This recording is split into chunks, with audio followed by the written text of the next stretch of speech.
It's the holiday season, a time for family, friends, worship, and making memories. We know so many of you have made those memories right here in Hampton Roads. From the shopping, to the travel, to the giving, and the celebrating, we went through the WAVY archives and found some stories we've done over the years. Over the next half hour, you'll see how the holidays have changed and how they've stayed the same. It's Hampton Roads Holiday History. Thank you for watching this WAVY Plus special. I'm Aisha Tolliver. Over the next 30 minutes, we're giving you a look back at what has made the holidays so special and unique here in Hampton Roads. We'll start with shopping the day after Thanksgiving, known as Black Friday. Its significance has changed over the past decade or so, but it's still known for the deals, and that was true all the way back in 1981. It's getting to be as much a part of Thanksgiving as the turkey, and it doesn't matter what city, what year, what store, what mall. The day after Thanksgiving is the unofficial start of Christmas shopping. Customers come by the thousand to places like the new Lynn Haven Mall. They wait and they search and they battle for parking spaces, then they battle the crowds to get to the merchandise and wait again in line to buy it. Santa Claus has come to town, and there are more lines to see him. And everywhere there's the music of the day after Thanksgiving.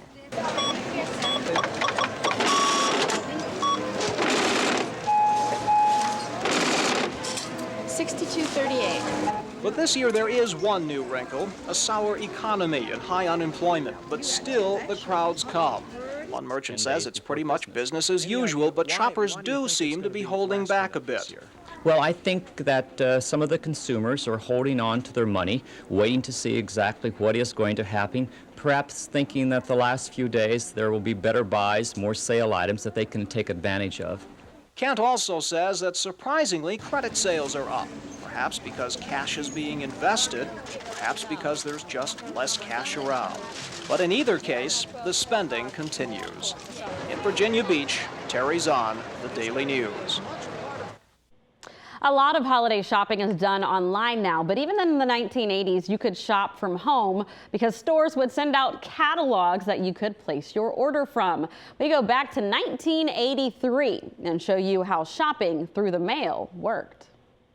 There are 38 shopping days until Christmas. That's plenty of time, unless you're planning to order your Christmas gifts and holiday trimmings through the mail. Christmas '83 catalogs went out months ago, and parcel business is starting to pick up at the post office.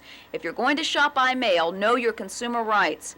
Most companies say to allow 6 to 8 weeks for delivery, right there in print in the ad.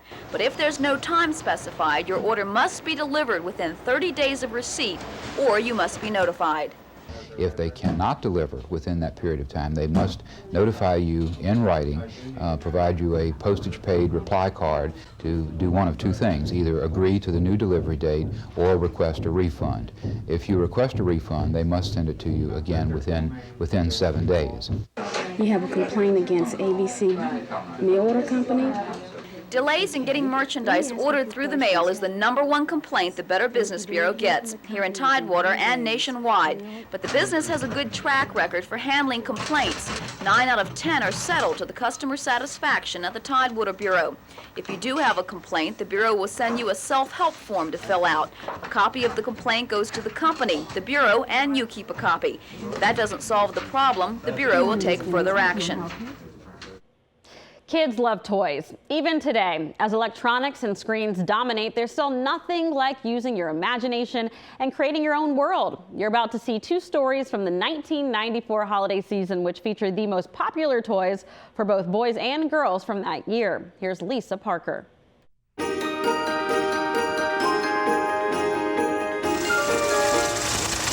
You simply can't start a story about hot toys without going down this dreaded aisle.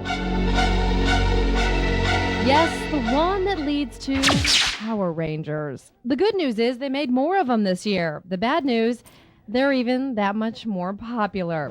Hey! Retailers say you'll just have to be diligent in your shopping timing if you want a Power Ranger, but say almost every other hot toy is in stock. This Home Alone Talk Boy is popular. It runs around $30 and allows kids to record their own thoughts. Video interactive games are popular with kids and adults. Quite a price range here, from as low as $15 to upwards of $100. Anything remote controlled is a sure seller, they say. Prices start as low as $10. Get ready for a flashback. Creepy crawlers are back in. Kids spend time creating them, then watching them climb down your walls. Starter kits run around $15. Kids are tough critics, and of course some are just tough in general. But when they get together to test toys, they put them through the ringer. Some are susceptible to trendy toys. I like the Maniac Mouse. But for the most part, experts say this year the classic toys are back on top.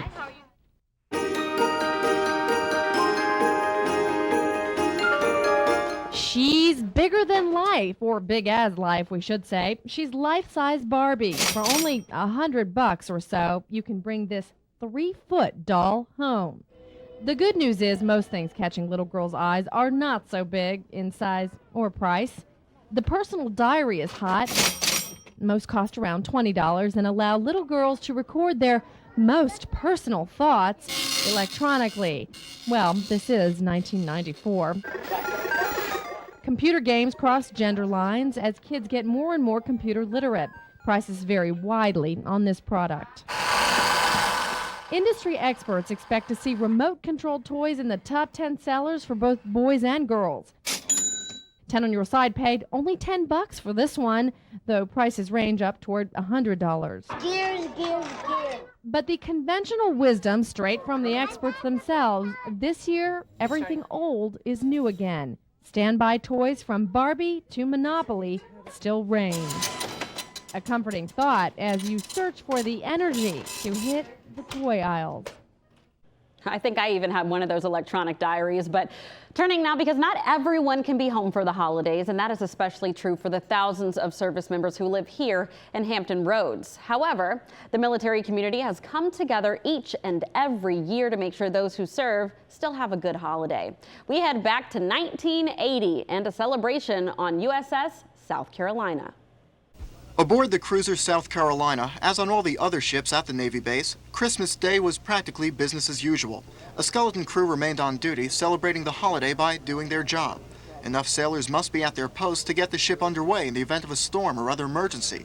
Many of those who drew holiday duty are single, some without families close by. It's the one time of the year that nobody wants to, spend being kind of isolated on board, and it's they try to make it as slack as possible with your responsibilities on board and things. But it's not like being at home. I'd much rather be at home, but it's not that bad. So far, everybody's been smiling, so I guess that really doesn't bother them as much. I guess there's some people that will bother them, but they won't, let it out. It's kind of hard, I guess, on everybody. But, I guess they understand they joined the Navy. It's their commitment, so they have to carry it out. Even on Christmas, normal watches must be maintained, and that goes especially for the Damage Control Center. These sailors are situated in the heart of the ship to make sure all systems are go 24 hours a day. The Navy is doing its part to spread holiday cheer. A Christmas dinner complete with all the trimmings was scheduled late in the day, and also officers' wives and families were allowed on board. That made things somewhat better. To me, Monday when they came home, that was my Christmas, just seeing him pull in. The men who opted to work Christmas Day or simply got stuck with it knew that they would be here today about a month ago, so this came as no surprise. What was a surprise, though, is the fact that the disappointment and depression that you'd associate with working on Christmas Day is well tempered by the simple joy in just being home. Howard Jaffe, Area 10 Eyewitness News, aboard the USS South Carolina. And it's not just our military and first responders who work on Christmas. Some people in retail will have to be at work on Christmas Day.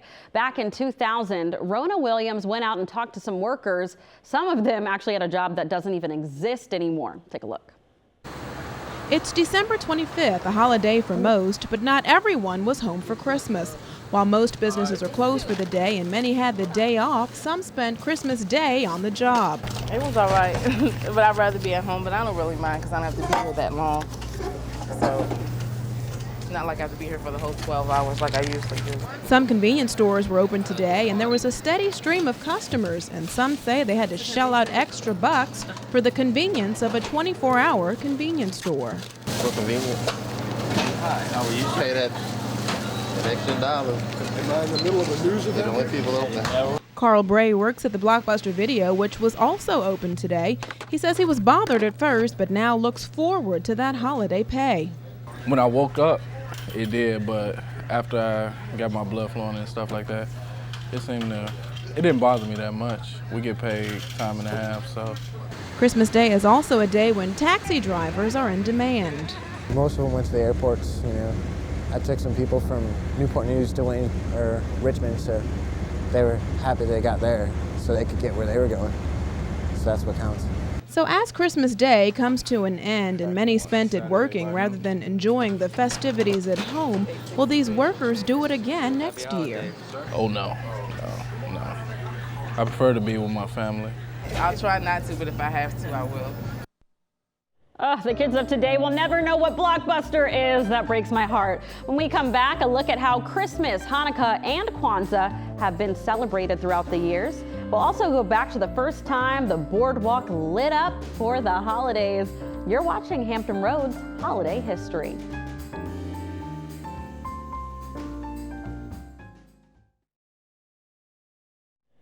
One thing people get excited for is decorating their homes. Ornaments and lights have become more elaborate over the years, but we want to take you back to a simpler time. Before he became our longtime sports director, Bruce Rader was a general assignment reporter here at WAVY, and a local family let him into their home for a look at how they did Christmas all the way back in 1978. Christmas, a time for decorating. A time to hang stockings on the wall, to fly angels from the ceiling, and if you really want to portray the holiday spirit, how about a holiday place setting for the dinner table? Imagination is the key, and with all the diversified ornaments on the market today, it's easy to let the imagination run wild. Still, the center of attention in most living rooms is the Christmas tree. Recently, it seems, the trees are being trimmed in a more traditional way. Old European ornaments are big, as are the handmade type. But regardless of what you hang, tree trimming is still a family affair. Families that want to carry on a tradition and pass, they'll start collecting ornaments for their children. And as their children grow older and go out into their own homes, they have a part of their past, that they can take with them, and then, start their own family traditions with their ornaments. Tell me a little bit about this tree. Okay, this is what is called our Old World tree. The ornaments are made from the original molds. They're Czechoslovakian, Austrian, and German. The molds to these were hidden prior to the war for fear that they would be destroyed, and they've just in recent years started remaking them, and so they are from the original molds. If you'd like to go traditional, you may want to make your own Christmas tree decorations. This is a dough ornament, a little flour, salt, and paint, and you have yourself a family heirloom. Something you can hang on your tree for years. Makes it kind of special that way. Bruce Rader, Area 10 Eyewitness News in Virginia Beach. Oh my goodness, I am dying. I haven't seen Bruce Rader from back then. But as we know, the holiday season is more than Christmas. The Jewish community celebrates Hanukkah, while some in the African American community celebrate Kwanzaa. Ava Hurdle got a look at local celebrations for those holidays back in 2005. Red meaning struggle. Green meaning progress. Candles atop a kinara for the celebration of Kwanzaa. It's what Dr. E. Curtis Alexander calls a celebration of life experience based on 7 principles of African unity. It started in California back in 1966. How does unity come about? Unity comes about people coming together to uplift and develop themselves. Not in contradistinction to anybody else's effort to do it, but as part of a whole. We in America, we're African Americans. So we uplift and develop ourselves that not only benefits our own communities, but it benefits America at large. Kwanzaa begins December 26 and continues for 7 nights. The 8-day Hanukkah celebration started December 25th. The Festival of Lights, as it's also called, is symbolized by the menorah. We always have our menorah in our window because it's something for public display. It's something to say, yes, we're here, and yes, we're proud of being Jewish. Like Kwanzaa, Hanukkah also involves children. They play with dreidels. This is one of the traditional Hanukkah games. The dreidel came from when the Jews were under Greek rule and they weren't allowed to practice Judaism or learn any Torah studies, so they taught the children Torah using a dreidel. And she says a popular dish during Hanukkah is potato latkes. One of the biggest attractions in the area, the holiday lights at the oceanfront. It's a tradition that started way back in 1995. As the city celebrates 30 years of lighting up the boardwalk, we take you back to the very first time it happened. Here's Greg Strattard. It could become the cornerstone of the Virginia Beach holiday attraction.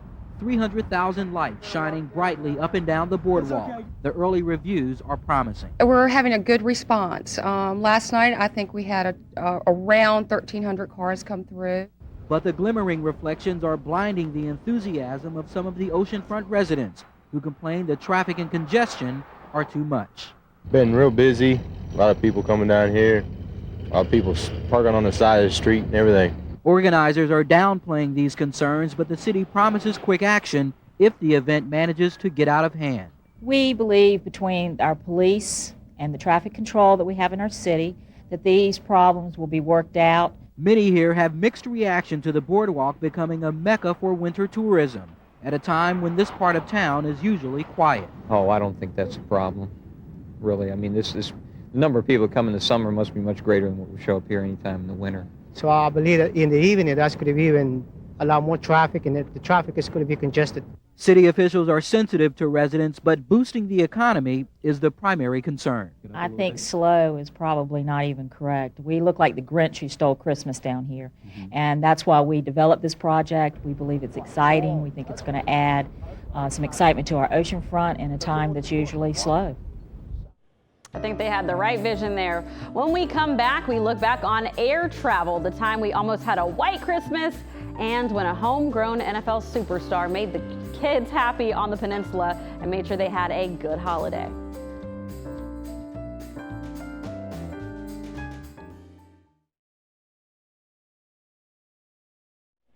The rush at the airport looked a little different 25 years ago.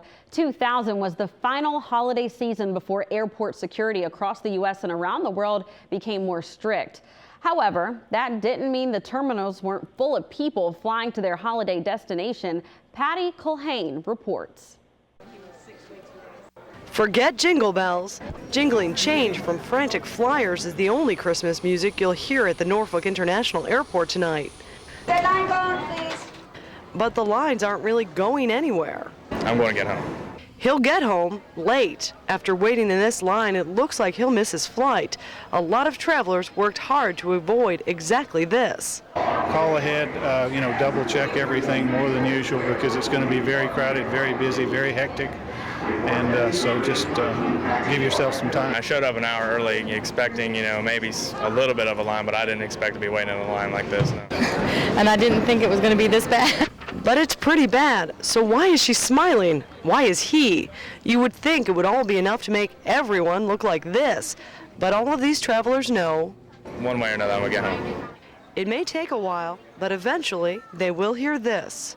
I'm going to enjoy this. Enjoying the mad dash, dressed in their holiday best.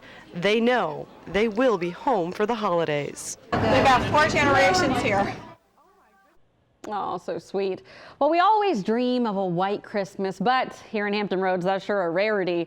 One year it almost happened, and that was back in 2004. A system blew through the area and then dumped several inches of snow the day after. In 2024, Steve Fundera sat down with meteorologist Jeremy Wheeler to talk about the storm 20 years later. 'Twas the night of Christmas, and all through Hampton Roads, not a creature was stirring, but a storm most certainly was brewing.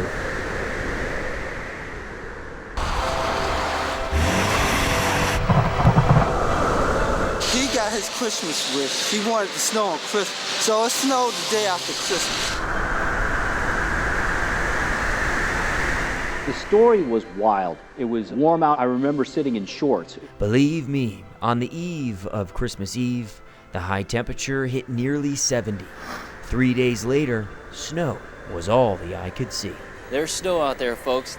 The snow just started up a little bit. It was a mix, and then next thing you know, it grew and blossomed, and by the time we were done, there was about a foot of snow over parts of the area. The forecast called for a mix, but old St. Nick threw us a Christmas trick. You see, by Christmas Day, the cold front dove south, and the polar air came pouring out. The snow, a day late from the low, as it charged north along the coast, a white Christmas almost. After the snowflakes stopped falling, some places across Hampton Roads saw nearly a foot of snowfall the Sunday after Christmas. Interestingly enough, the night leading up to the snow event, Jeremy Wheeler recalled a weather sounding failed to launch from the eastern shore, maybe missing out on that special Kris Kringle North Pole air that was the key ingredient to this almost white Christmas of 2004. Steve Frendero, 10 on your side. Oh, I miss Steve, and I do miss white Christmases, but I'm okay, though, because we have to work on those. But we know those who made it big, who call the 757 home, are always giving back to the community. Michael Vick may be the head coach at Norfolk State now, but back in 2005, he was in the middle of his playing career as a quarterback of the Atlanta Falcons, and still, he made sure the kids on the peninsula had a good holiday season. Ava Hurdle reports. 3-year-old Jasmine Sweetenberg strolls in with her dad James and quickly spots a gift. Go pick it out, booby. All right. This what you want? Okay. Turn and say thank you. You say thank you. Thank you. Games, bikes, and electronics, courtesy of Newport News native and Atlanta Falcons quarterback Michael Vick, were handed out to some 150 invited kids. I really appreciate the Vick family doing this. You know, this is where a lot of kids is not really fortunate to have a blessed Christmas, and with people in the area that has made it out of this area and made it big, you know, to bring things like this back home really means a lot to us. God bless them. A bike and a scooter leave with Shawana Moore, her godson and son. It's extra stuff on the side. They just blessed. That's all. It's just an extra blessing for them. You all say thank you? Thank you. Michael Vick couldn't attend, but his mom, sister, and brother, Virginia Tech quarterback Marcus Vick, fill in. Just blessing the kids, you know, just being able to be thankful for my family and what my brother did for my family, and just to have the opportunity to come back and give back to the kids. You know, it's a great feeling, you know what I'm saying, because it's the holiday season, so you just really want to touch everybody's heart, so I think it's good. Look at that big boom box. Ah, those were the days. We hope you enjoyed this look back at the holidays in Hampton Roads over the years. I sure have. And be sure to reach out to us. We'll continue to tell your stories, and tune in to WAVY News 10 during the season. Thanks for watching Hampton Roads Holiday History. I'm Aisha Tolliver. Happy holidays.